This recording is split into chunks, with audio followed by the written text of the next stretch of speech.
Hello friends! Need some pointers on building user interfaces in Godot? Follow along with these videos as we build a title screen. This is a free preview of a course on how to use control nodes in Godot.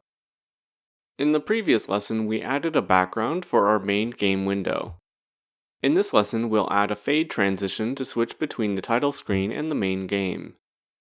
Currently, the title screen is displayed immediately and pressing the start button cuts to the game panel, which is a bit jarring. It would be better if we transitioned gradually, which we can do easily with another node.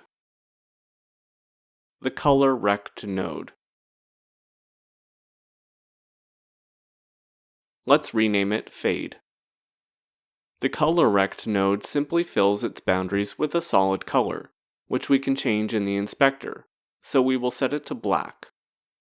Then set its anchors to full rect so it covers the entire window. This is how most games start, end, and change scenes, with just an empty black screen. We can adjust the transparency, known as alpha, of this color to turn it invisible gradually over time, and back to solid black again whenever we need. Let's hide it so we can see our game while we're working on it.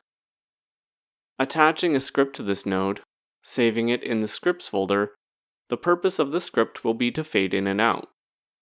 Anytime we are adjusting a value over time, we can use a built-in class of Godot, a tween, which we will store in a variable. Adding a function, let's call it toClear, the function can return a signal that will be emitted when it is done. The first thing we need to do is create a new tween, then assign this created tween to our variable. This is a function of the node class. Any node can create a tween. Then tell the tween to tween a property. This function has 4 parameters. Which node? We can use the keyword self to say this node that the script is attached to, the fade node. Which property? As a string encapsulated in quotation marks, we specify the name of the property, which is the color. The final value of the property, which is the color clear. Let's just write that in all caps for now. And lastly, the duration of time. Let's say 1 second, for example. We can then return the finished signal of the tween, which will emit the signal automatically when it finishes. Clear is undefined, so let's give it a definition by declaring it at the top of the script as a constant. A constant is the opposite of a variable. While they both store information, a constant never changes. They are conventionally named in upper snake case, and we can assign it the value of a color, then specify in brackets 0 red, 0 green, 0 blue, and 0 alpha, which is black but also fully transparent.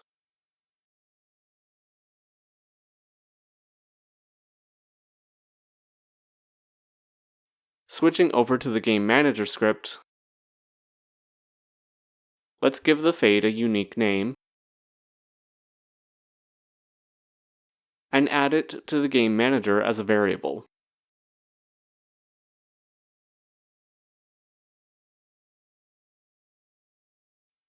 It can be told to show itself first. Then after the title screen is shown, we can fade to clear to gradually reveal the title behind the fade. When the start button is pressed, we can first fade to black before hiding the title screen, then fade back to clear. But hiding the title screen needs to wait for the fade to black to finish. Since we are returning a signal from this function, we can use the await command to pause this function until the signal is received.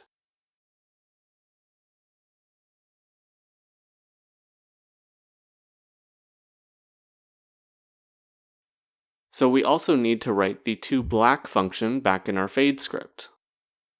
This function will do the exact same thing as the other function, but only changing the final value that the color property is being tweened to. Instead of duplicating all of the code, it would be better to make this a private function, then have both of the public functions call it. We'll name it tweenColor, and change the final value argument of the tween property function to finalColor. Then add finalColor as a parameter of the function declaration. Both toClear and toBlack can now return the return value of tween color, passing clear as an argument, or color.black, since black is already defined for us in the color class.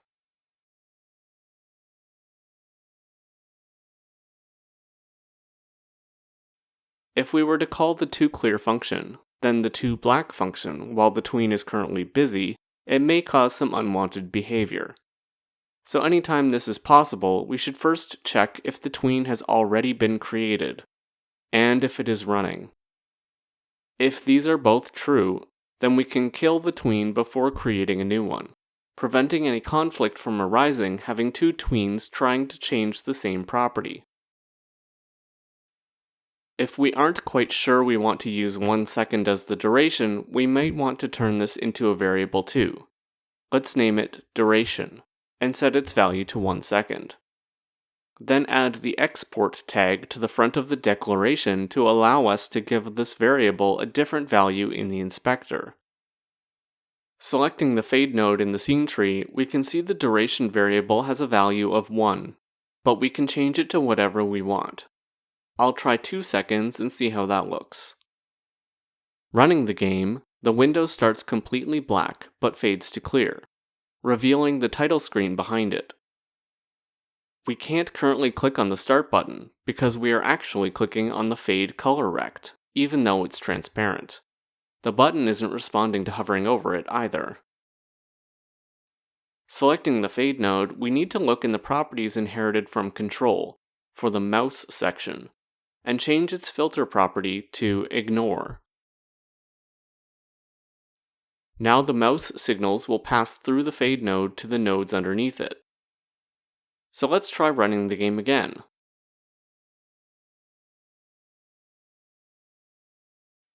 If we press the Start button, it fades to black, hides the title screen, and fades to clear once more, revealing the game panel.